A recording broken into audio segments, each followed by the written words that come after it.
Hi, my name is Angela Diaz, and I would like to talk with you about why it's so important to have an adolescent and young adult-friendly culture in your healthcare systems. When people hear the word culture, they usually think about place of origin, language, and things like that. But after working around the globe with youth, with young people, I really had come to understand that there is a culture of adolescence.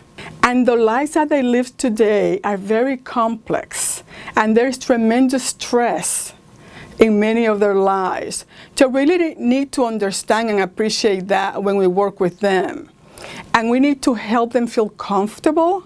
We need for them to feel that we are not judging them, that we are there really to try to help them, that we are in this together. In whatever it is that they want to achieve, we are trying to facilitate that process in the context of their development. So it's very important to understand the culture of adolescence.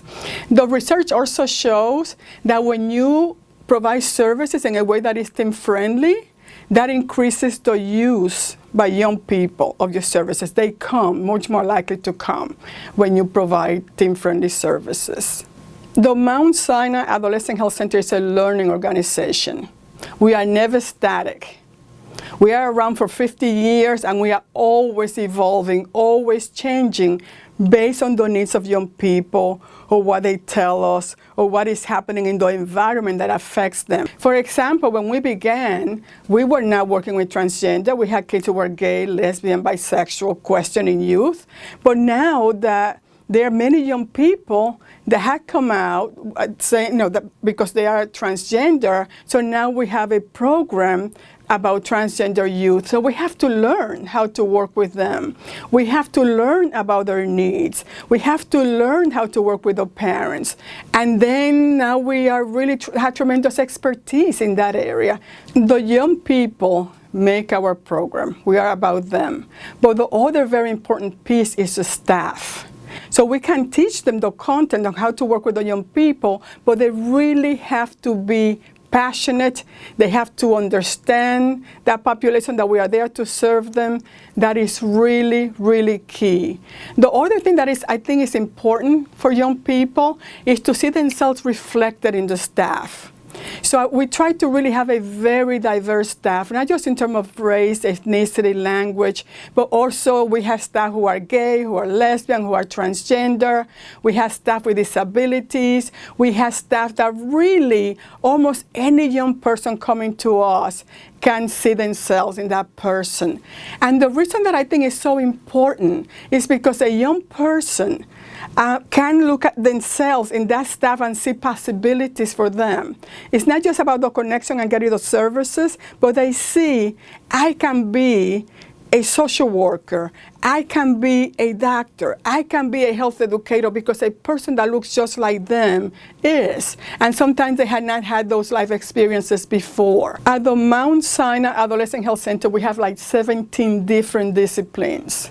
As a physician, I'm an adolescent medicine person. I'm not able to meet all of their needs.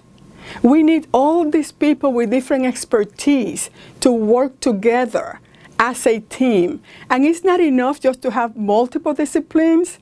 The services have to be delivered interdisciplinary. People have to work together around the young person. And even when we do the treatment plan, we bring all the different disciplines and then we work together. And for certain group of young people that we know have very complex needs, the staff meet regularly and discuss the cases and do treatment plan together. It's really, really important to do that. Since we provide services from age 10 to 24, around age 22 or so, we start working with young people about transition. We tell them that when they turn 24, they will age out of our services and that they will need to go to an adult system, hopefully a medical home. So at age 22, we start working with them to prepare them for that transition. And as we get closer, we make sure, for example, if they need a physical, they get their physical. If they need an IUD, they get their IUD. If they need immunization, we just make sure they get everything that they need. And then we help them connect to an adult system. And often they want to keep coming back, but we encourage them to stay there. And we just don't say, oh, you age out. We actually find places and connect them to those places, help them make the appointment to make it easier for them, and give everything to them in writing also, just to facilitate that transition, because it's not so easy to transition for young people.